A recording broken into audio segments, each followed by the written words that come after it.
Hey, what is up, guys? It's your boy Kingdom Soldier, and I'm back again with the Kingdom Story episode 11. Now, there's some things I didn't do from 2 episodes ago, and then some things I need to pick up from the last episode, but I will tell you, look in the description, there's a link to all the episodes if you haven't seen them. The story itself develops. It's basically the story of me and my life and what I've gone through and what I've been through, and right now we're in the midst of me in my first year of college. Last episode talked about me being in a fraternity. Now, I want to talk to you guys about the one girlfriend I had while I was in college, which was a mistake.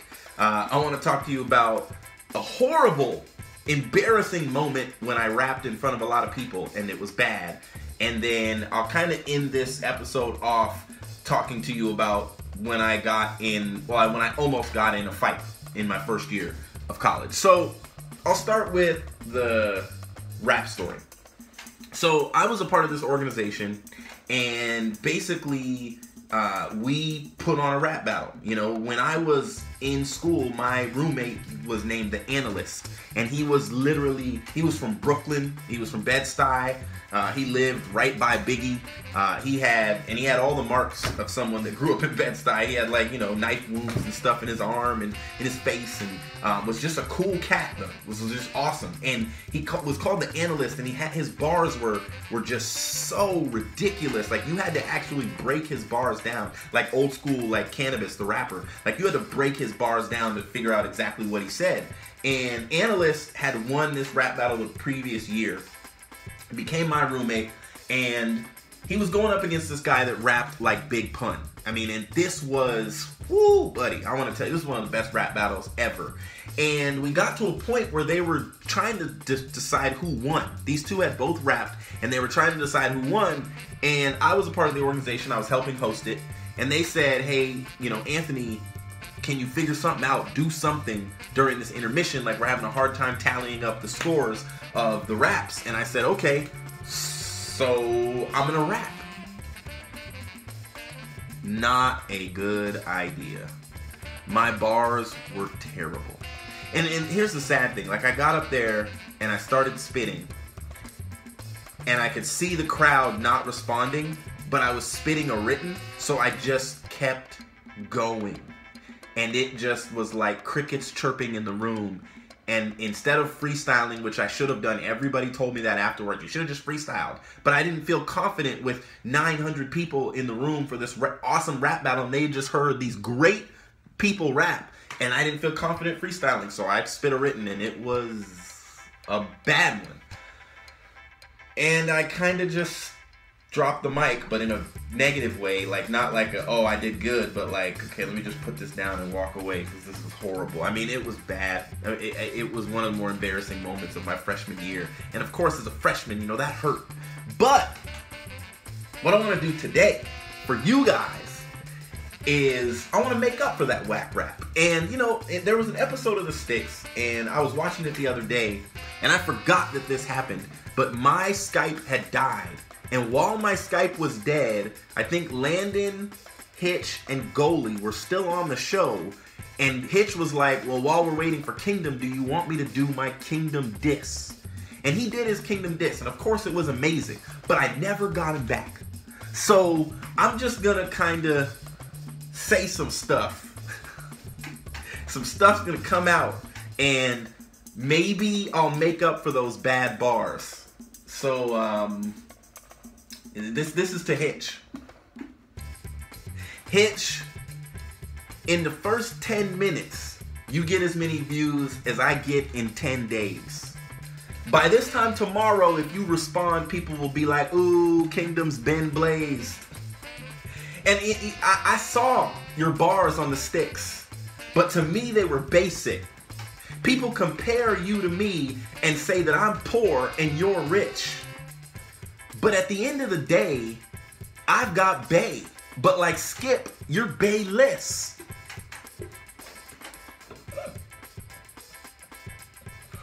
Oh, man. I should stop while I'm ahead, because this dude Hitch is a linguistic misfit. And he'll probably make me a statistic. have me run into my closet hiding, like when I told y'all that Optic was blacklisted. Oh man, alright, let me stop. Because if I get serious, I might give Hitch a beating, and then he's gonna call Hector and say that he needs a house meeting so that he can complain about Kingdom cheating and hope that somebody in that Optic Scuff house can stop the bleeding. And then y'all will start tweeting, my bars will be repeating. Ask me once for lunch, it's Davis that I'm eating. Oh! Alright, I'm just having fun, guys. Hitch, I love you to death. You make me so proud, man. Every time I see one of your videos, and here's what's funny. I'm serious right now, but somebody is going to go in the comments and be like, ah, you just said that because you didn't want Hitch to... Look, Hitch, I love you. I just, I had to get you back somehow. And maybe if we ever do a Styx reunion show or something, we can battle on the air, you can annihilate me, and people can watch me rest in peace. Or pieces. So, that rap was horrible. The rap thing I did was horrible. I gotta get back to the Kingdom story. The rap thing I did was horrible. Hopefully, those couple of off-the-top random bars were okay, and you guys feel better than the 900 people that I embarrassed myself in front of. So, that rap was bad, but the ladies were still feeling Anthony. They still were feeling me, and I had grown up in California, so I never really knew what East Coast girls were like. And I went to college in Ohio, so I got to see girls that would like wear Timbs. That was weird to me. Girls didn't do that in Cali. They wore Timbs and they wore like baggy jeans and baggy clothes, and I ended up kind of liking it because I'd never seen it before. And so I fell for this girl, and I'm that guy. My mom always said, she said, Anthony, you're gonna get married young. I fall quick. I fall in love so fast it's stupid. That's why I've been with the same person since I was 18. I've been with my wife. And so I fell for this girl. I met this girl from Baltimore.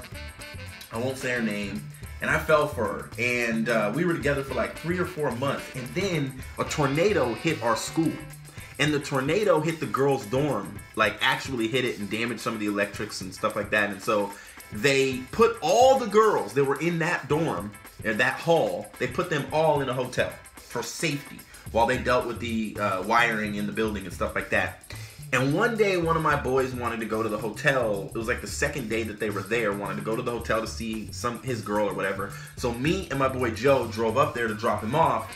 And as we're driving up, now you gotta remember, there's no cell phones, there's no texting, there's no Twitter, there's no Instagram, there's no Facebook. Just try to wrap your brain around that. I had a phone, but you had to dial another number just to call long distance on it, and it was a big brick, and you weren't carrying that around. There's no cell phone. So I pull up to the hotel, and the hotel had these big windows. It was one story. They put them in like a cheap little motel, one story, and these big windows. And I pull up, and in the window, I see my girlfriend, and I see a dude standing next to her, and in the background, I can see one of her girls and another guy, and we locked eyes, and it was almost as if we both knew what was going on. Like, you're caught. And so as we drove off, I decided not to get out of the car. As we drove off, my boy was telling me, he's like, I think she might have been, kind of messing around for the last couple of weeks. I didn't want to say anything because I didn't know for sure, but I'm pretty sure she's been messing around. And I recognized the guy, and I said, was that? And he was like, yeah, it was hard for me because I'm boys with you, but I'm also boys with him, and I didn't know what to do. And I told my boy Joe, I was like, you know what, you're fine, you're cool. And I kind of played it off, I went back to the dorm, and then the guy that was messing around with my girlfriend he locked himself in his room, and he wouldn't come out. And I'm like, what? And they said basically he was scared that I was going to beat him up, just scared that I was going to fight him. And I played it off. I punked out. I played it off and just said like, oh, we both got ours. We're good. It's fine. You know what I'm saying? I got mine, and now I can move on. And to be honest with you guys, I did move on. I moved on from having a girlfriend, and I didn't try to even date anybody in college. For the rest of the time I was in college, I was just chasing girls. I just wanted to mess around with them. I'd go to school dances, and I just wanted to take a girl home, and that was it. I didn't want a relationship. I didn't want to hang out. I didn't want to even really see you again, you know, like, and I became what college does to people. You know, I became a different person, really, until I started doing Bible studies and doing ministry and stuff, and accepted, you know, my calling. I was just chasing chicks. I mean, that's basically who I became. And the frat, sorry, my eye really itches. The frat, they were down with that. You know, girls were chasing the frat like crazy, and so that really sucked. You know, that really hurt me. It was really painful. And so the last thing I'll tell you guys about this first year of college was my boy Javon, and I talked about him in episode 9. He had really introduced me to East Coast rap, and me and him started freestyling together in the summer before college even started. We started freestyling together, and we became really good friends. So when school came back around as a freshman, we both gravitated toward each other, and him and 3 other guys became my core group of homies. And if you've been to college, then you know, when you can find some real friends quick, it's way better than walking around not knowing anybody, and you gotta make friends, and it's awkward. And I already knew Javon from the summer program, so we became homies, until there was one day where we almost boxed. And when I started getting interested in pledging, and the frats showed interest in me, I looked for other guys on campus that the frat was interested in, and I started talking to them and hanging out with them, because I knew we were gonna go through something difficult together. And so I didn't hang out with my boys all the time, and they started to get jealous. To the point where we were in the lunchroom one day, and I'm at one table with these 2 guys that were not part of our group, and then they're over at another table, and we're just talking, and out of nowhere, oh, you guys didn't even see that. So out of nowhere, a salt shaker comes flying and bounces off the table and lands on the floor. And I looked over at my boys and I said, "Do it again. Do it again." Now you gotta remember, this is college. This is not high school. This is grown men and grown women.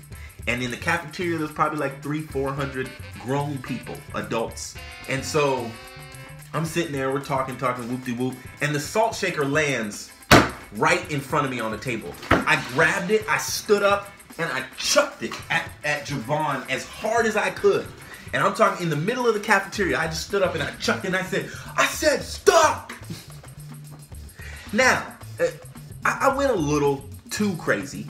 And I just stood there because I knew Javon was not going to take this. So he stood up, he walked over to me, and I thought, all right, we're about to scrap. You know, we're about to just scrap in front of all these people. And I just waited and I waited. Javon walked up to me, chest to chest, you know, did the, you know, get it, what up, though, what up, though, what up, though? Why you throw that at me? Why you throw that at me? And I'm like, bro, get out my face. Get out my face. Get out my face. You shouldn't have thrown it at me. And we're doing the talking now. Again, we're adults. One push, it's over. Because when somebody pushes you, let me tell y'all, you better swing. Don't go back to pushing and push. When you get pushed, you now can kind of come back and so we just are standing there up in each other's faces, and Javon's like, you know what, whatever, and he walks away. And I think, you know, everybody looks at me like, oh, dude, you know, Anthony punked him and made him, you know, he threw a salt shaker at, because I threw it in front of the whole school. We're talking about in the middle of the cafeteria, I stood up and yelled. And so everyone watched this dude get a salt shaker thrown at him. And so him and my boys get up and walk out. And I'm thinking in my head like, yeah, I got him. That's right. What you gonna do? What, you ain't gonna do nothing. I watched him walk out. So we keep eating and we walk down the steps. Now when we walk down the steps, I notice as I'm walking towards the doors to leave the cafeteria and go into the student square, the union, that there's this big circle. And I got scared and I'm like, what's going on out here? I walk out, big circle, I'm like, ooh, somebody's about to fight. Then I notice that in the middle of the circle is Javon. And so I just tried to walk past him and leave. And he's like, hey. I'm like, what? He's like, and now when there's a big circle like that, like, you know somebody's about to scrap, you know? And I'm like, dang, man, I'm about to have to fight this guy. And Javon is like, yo, what's up with throwing the salt shaker at me? And I'm like, you threw it at me. He's like, no, I didn't. I'm like, well, then it was one of your boys. Now, this is where my fake friends start talking mess, and they're over there like, hey, keep my name out your mouth. Don't be saying that was me. You didn't see me do it. Don't be, keep my name out your mouth. And so my boys that I had hung with for like the first half of my freshman year start tripping on me. And it's just all jealousy. It didn't make any sense because the frat didn't want any of them. You know what I'm saying? And so me and Javon are up in each other's faces. We're talking. And, Javon is like, well, you know what I'm saying? I don't really respect that. And so I just was like, okay, look, if you want to box, we can box. Like, if that's what's got to happen for you to feel better, you want to fight, we can fight. Now, Javon was from Detroit and probably, maybe would have got me. But he looked at me and I said, but here's the deal. I was like, you're my friend. It was like, we've known each other since the summer when there was only like 12 students on campus. And remember when you needed an iron? Who did you come to? Remember when you needed some pants? Who did you come to? Remember when I gave you all that music? And he was like, yeah, whatever, you're right. Just don't do it again. And I just walked off and we squashed it. Now, everyone in the school was like, yo, you're a punk, you're a punk, you're a punk, you're a punk. You just didn't want to fight. And I didn't. I mean, to be honest with you guys, I did not want to fight Javon. Now, if this was anybody else, we would have fought in the cafeteria. Nobody that doesn't know me is going to let me throw something at him and not fight me. But it was Javon. He was my boy. He was my friend. And I needed people on my side in college so that if I did get in any altercations, which happened throughout the rest of my college career, I had backup. You know what I'm saying? And so this was an instance where I actually tried not to fight. Now, until I got in another altercation where I was the one that was beefing and the other person had to be held back, and you know what I'm saying, and they had to stop us from fighting, but I was the one pressing. Until that happened, there were a lot of people at the school that kind of saw me as a punk, and that's just what happens. Sometimes and I'll give you guys a piece of advice. It's better sometimes for you to be seen as a punk than to be sent home, suspended, expelled, and not be in school anymore. Sometimes it's a good idea to save face. So, to kind of end off my first, year of school, I started my second year of school, and I was a changed person. I started doing Bible studies and stuff, and I started really chasing after God and church, and really wasn't chasing after girls and all that kind of stuff that I had done.